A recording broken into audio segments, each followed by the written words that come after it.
नमस्कार. मराठी गृहिणी या आपल्या यूट्यूब चॅनलमध्ये मी वर्षा तुम्हा सर्वांचं मनापासून स्वागत करते. आज आपण मसाला पापड कसा बनवायचा ते बघणार आहोत. आपण कधी हॉटेलमध्ये वगैरे बाहेर जेवायला गेलो तर सर्वात अगोदर आपण मसाला पापड ऑर्डर करतो.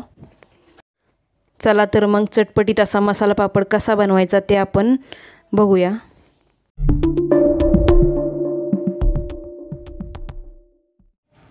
कढईमध्ये आपण तेल घातलेलं आहे. तेल आपलं गरम होऊन द्यायचं आहे व्यवस्थित आणि तेल गरम झाल्यानंतर गॅस बारीक करायचा आहे आणि त्याच्यामध्ये आपण पापड तळून घेणार आहोत. तेल आपलं गरम झालेलं आहे तर त्याच्यामध्ये आपण पापड तळून घेऊयात.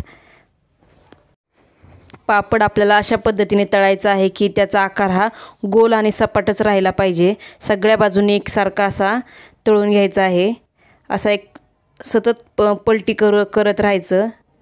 त्याच्यामुळे पापड व्यवस्थित तळला जातो आणि त्याचा आकारही बदलत नाही. हे बघा, आपला पापड खूप छान असा तळून झालेला आहे. हे उडदाच्या डाळीचे पापड हे मी घरीच बनवलेले आहेत, त्यामुळे त्याची चव खूप छान आहे. हे बघा, आपला पापड आता तळून झाला आहे. आपण व्यवस्थित आता काढून घेऊयात. पूर्ण त्याच्यातलं तेल निथळून घ्यायचं आहे. आपल्या तोंडाला जर कधी चव नसेल किंवा खाऊशी वाटत नसेल तर अशा पद्धतीने आपण उडदाचा पापड तळून जर किंवा भाजून जरी खाल्ला तरी उडदाच्या पापडाने तोंडाला चव येते.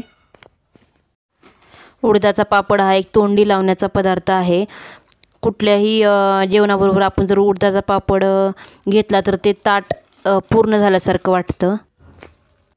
इथे मी 2 पापड तळून घेतलेत. तर आपण पहिला एक मसाला पापड तयार करून घेऊयात. सगळ्यात पहिल्यांदा त्याच्यावर बारीक चिरलेला कांदा घालायचा. कांदा अगदी बारीक चिरून घ्यायचा. त्याच्यानंतर आपण बारीक चिरलेला टोमॅटो घालणार आहोत. सगळ्या पापडावर एकसारखा असा बारीक चिरलेला टोमॅटो घालून घ्यायचा. तुम्ही तुमच्या आवडीनुसार साहित्याचे प्रमाण कमी जास्त करू शकता. त्याच्यानंतर बारीक चिरलेली कोथिंबीर घालून घ्यायची. त्याच्यानंतर आपण बारीक शेव घालून घेणार आहोत. तिला जिरो शेव असंही म्हणतात. ही सहज आपल्याला भेळ फरसाणच्या दुकानामध्ये मिळते. त्यानंतर त्याच्यामध्ये अर्धा चमचा चाट मसाला घालून घ्यायचा.